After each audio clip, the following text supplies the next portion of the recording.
Hello everyone, welcome back to our channel Login Assist. In this guide video, I will show you how to make your character private in PolyBuzz. So first of all, what you have to do is launch open PolyBuzz application. Make sure you're logged in to your account. You can see over here PolyBuzz application has been opened. Initially, you'll be led to the home interface.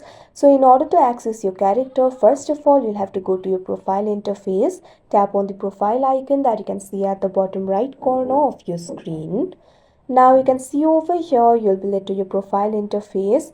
Over here, you'll be able to find the options like characters, mods, gallery, etc. Make sure characters option is selected. You'll be able to see all your characters over here. Identify the character that you want to make private. Right next to it, you'll be able to find three dots. Simply tap on it.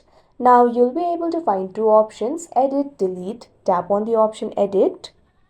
Now you'll be led to another interface. At bottom, you'll be able to find two options, edit, save. Tap on the option edit. Now you'll be able to find the options like avatar, profile, voice. Tap on the option profile. Now you'll be led to the character profile interface. You'll be able to access avatar, name, gender, intro, etc. Simply scroll down. You'll be able to find the section for permission over here. You'll be able to find two options, public, private. So what you have to do is tap on the option private. Now after doing that, tap on the save option that you can see at the bottom of your screen. Now after that, your character will be private. So that is how you make your character private in PolyBuzz. I hope you found this video helpful. Thank you for watching. Make sure to like, share and subscribe to our channel.